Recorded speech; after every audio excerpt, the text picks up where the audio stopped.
Buddy asked me for a steak recipe, so we're gonna cook a ribeye, some onion rings, and some coleslaw. Just came back from a run, let's do it. You can see, nice and dry. So I got one white onion, we're gonna slice down vertically so we can get those rings. We'll poke the center out, and then you got some nice onion rings. Content creation is so weird to me. Just the whole act of recording yourself doing everything is like not bad weird. I normally don't talk this much, but I feel like it's cool. It's forcing me to kind of get out my shell a little bit. You know, most talking I would do was on the field. Other than that, be pretty quiet, just listen, you know. I don't mind, little change ain't never hurt nobody, you know. We're gonna start the dredge off with a couple of eggs, crack them, go ahead and whisk them together real good. Flour, egg, and then breadcrumbs. I don't have any breadcrumbs, so I just mashed up a bag of chips. That's kind of crazy, but it'll do the trick. And then the flour, I got a tablespoon of potato starch in there too, just to make it crunchier. And just do a few at a time. Drop them in there. I'm gonna do them all at the same time. If you want like more precision, maybe just do like a couple at a time to make sure each one's fully coated, but I'm not real pressed. I know it'll be good regardless. Just shake it real good. Make sure everything is fully coated. All right, well, the onion rings finished. We're gonna work on this steak. I think it's gotten up to room temperature, so I'm gonna go ahead and get started. But yeah, you wanna let it temper so it cooks a lot more even and you can get that nice crust on the outside. It also cook quicker too. So I'm gonna get this pan like OD hot. Like I'm talking like the sun type hot. The hotter it gets, the harder that crust is gonna be. I dry brined it, so that means I just like covered it in salt and then let it sit in the fridge. Uncover it just like this for a little bit. So I'm gonna take the salt off because I don't want too much salt on there. Like that brine, if you're familiar with brining, you know that salt kind of seeps into it. So I'm just trying to dry up that moisture, get that excess salt off. But ask me why I like to cook.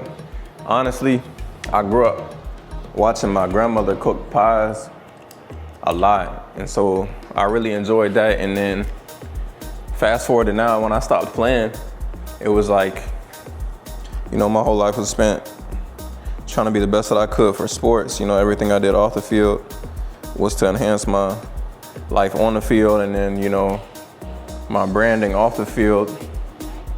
And then also, of course, it helped me grow as a better man, but I never really understood or knew what I like to do. So I think food has been a way for me to express myself and also kind of just learn more about, you know, what I enjoy. So yeah, just make sure it's at temp, take some water. If it dances like that, it's ready. Boom. And just let it sit, don't touch it. Press down a little bit just to make sure it sears evenly. But after that, just let it vibe, you feel me? Just let it vibe. I'm starting to see the edges, I don't know if you can see it, but the edges are starting to brown up. You see how it's moving like that? It's unstuck. Watch this. Boom, you see that crust? Stop playing with me, dog. Flip it over. I'm gonna throw the eyes of those onions in there. And then while we're at it, I'm gonna go ahead and season the top. I like a lot of black pepper. Move that around. Get ready for your smoke alarm to go. Like if you're new to cooking steak and everything, I'll probably just do like a couple minutes on each side, flip. And then you get the fat cap too. You should have a nice medium or medium well around that range. I like mine at medium. Y'all see the other side, come on now. Gonna get the fat cap right now. See, look how beautiful that steak looks. Come on now, stop playing. Just gonna pour the butter over the top. We're gonna let that rest for about 15 minutes, just so the juices stay inside when we cut it open. So right now I've got some sriracha, an egg, some mayo. I've got smoked paprika over here, some black pepper and salt, and then some olive oil. The California olive ranch, garlic flavored extra virgin olive oil. Crack that egg in there. Every time you get a little something on your fingers, tell me that y'all don't take a slab of that paper towel, you feel me? Run through the whole the whole roll of paper towel before the dinner's even done. I don't really measure things. You know what you like, just go off your eyeballs. Mayo's almost done, so we might have to go with the whole thing. We'll see how much we can get in there. Salt, pepper, smoked paprika. We also have that butter from the steak. You know that leftover butter from the pan?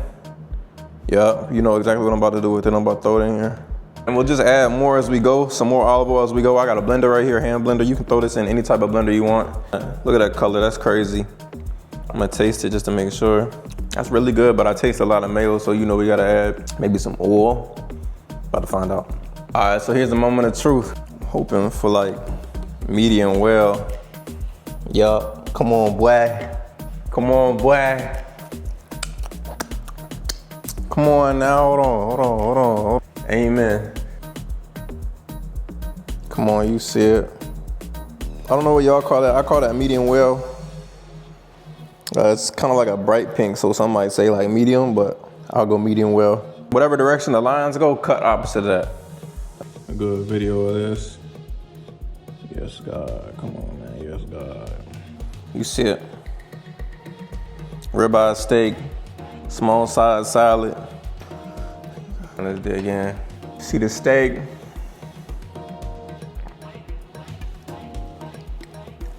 I thank God. I thank God. Baby, this is good. See the coleslaw salad type thing.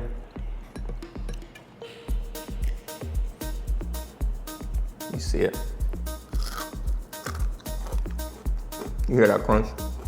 Appreciate y'all for tuning in. If y'all have a request for the next one, let me know. So y'all be blessed.